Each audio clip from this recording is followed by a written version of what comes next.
Jadi dalam berpuasa itu ada sifatnya, supaya puasa kita itu berterima di sisi Allah Subhanahu wa taala, supaya puasa kita mendatangkan barokah, mendatangkan ampunan dan mendapatkan pahala di sisi Allah Subhanahu wa taala. Maka kita dalam berpuasa itu harus mengetahui apa sifat puasa. Nah, dalam hal ini sifat puasa itu yang pertama adalah makan sahur. Makan sahur ini Bapak Ibu, selain bertujuan agar menjadikan tubuh kita tahan, stamina kuat dalam melaksanakan ibadah puasa, makan sahur ini bagian daripada sifat puasa. Dan di dalam makan sahur ini Bapak Ibu, sesuai hadis Nabi Shallallahu Alaihi Wasallam yang diriwayatkan oleh Imam Bukhari, Nabi pernah bersabda, makan sahurlah kalian, sesungguhnya pada makan sahur itu terdapat barokah. Ya. Makan sahur itu Bapak, di samping menguatkan fisik secara zahir ya, ternyata di balik makan sahur kita sebelum berpuasa banyak barokah yang terdapat di dalam melaksanakan makan sahur itu.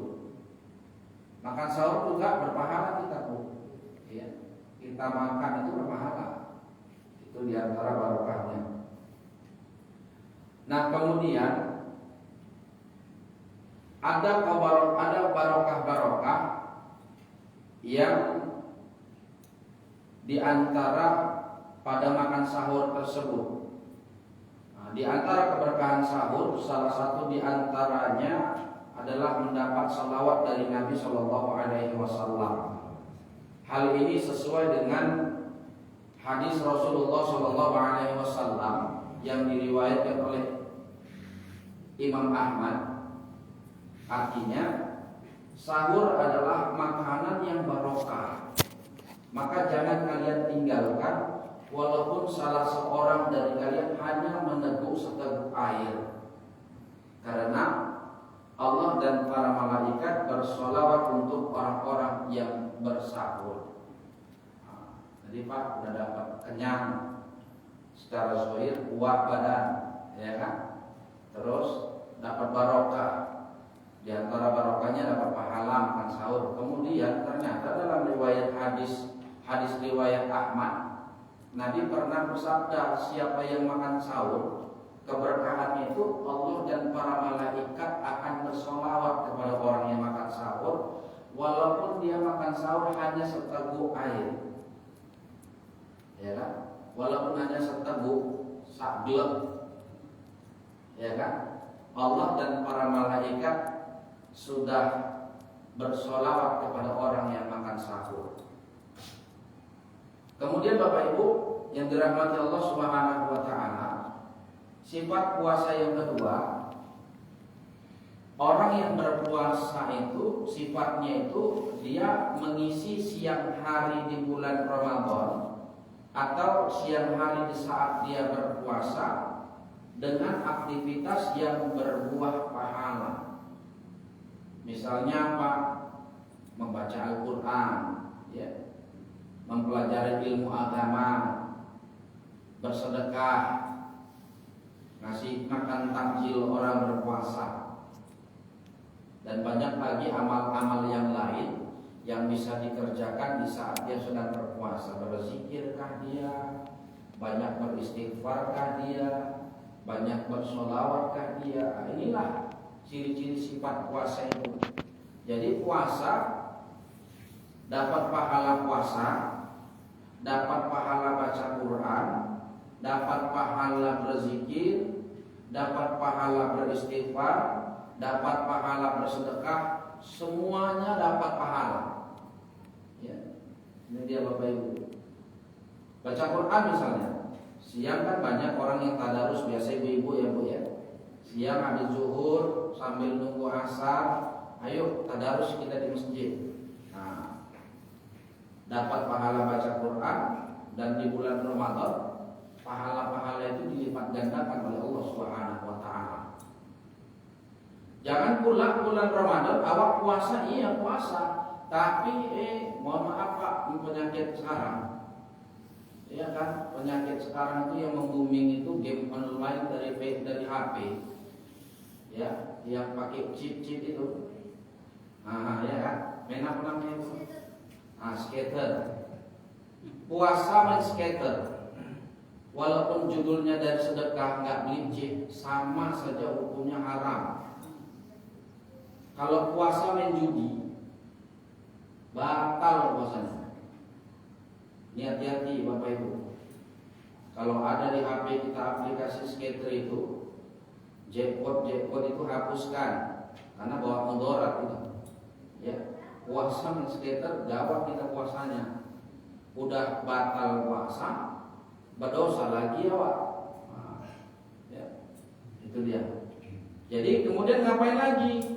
Mempelajari ilmu agama siang atau sore sambil menunggu buka puasa.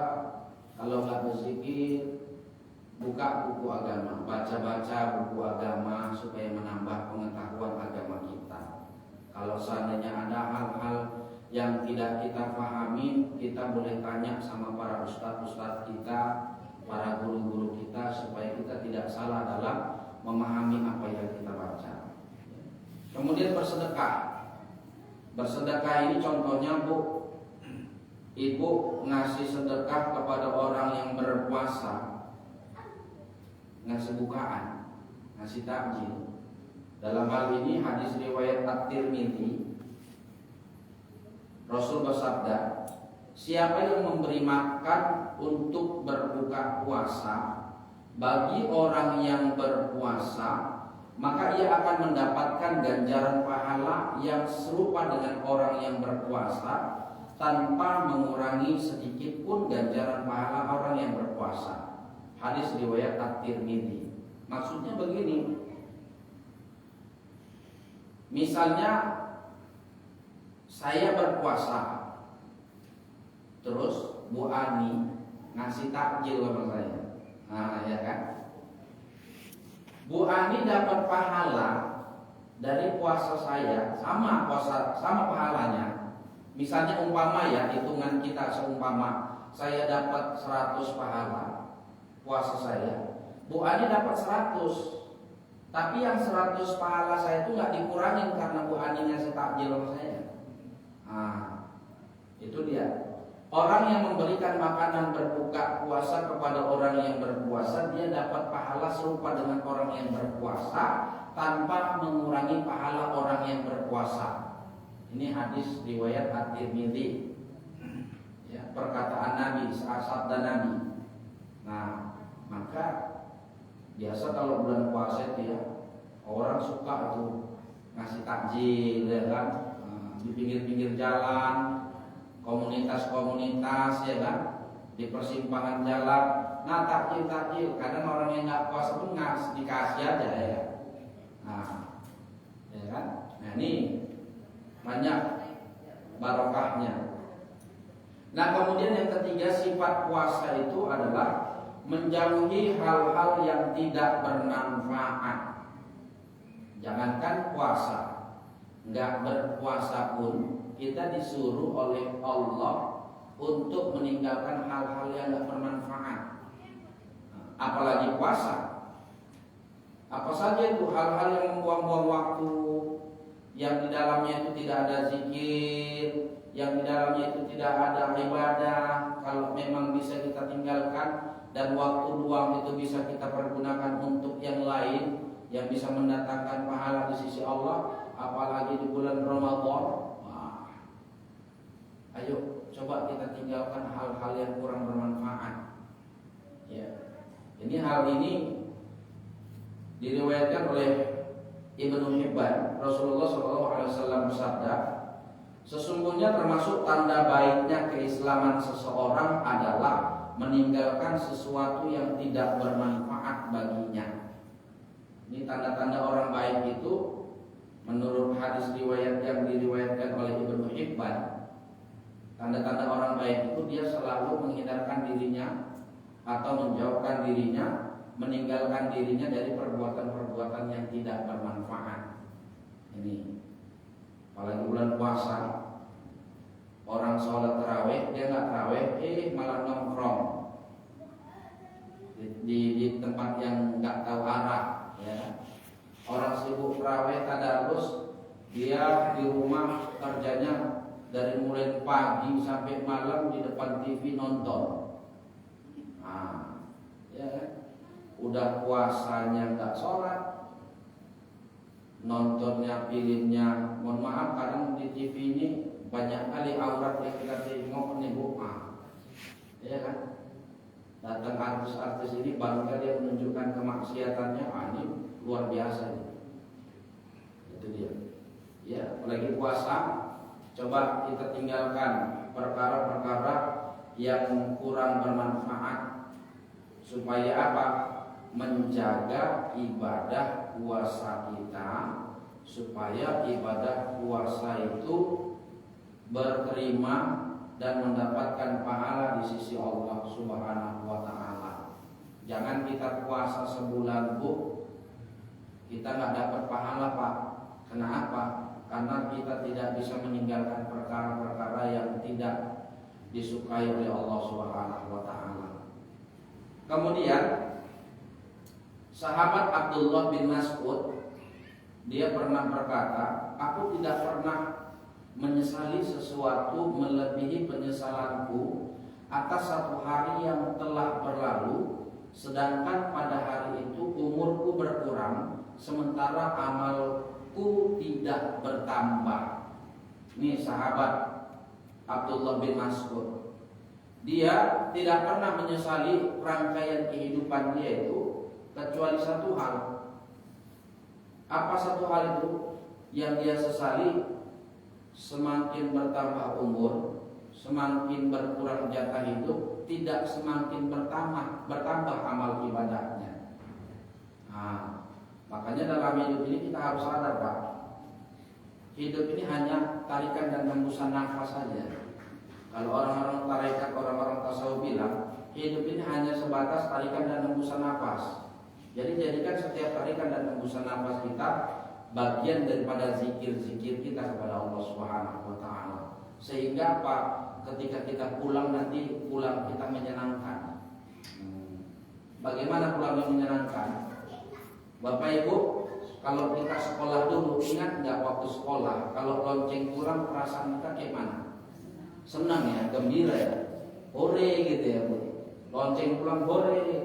Maka harusnya sebagai orang Islam kita harus mempersiapkan itu supaya apa?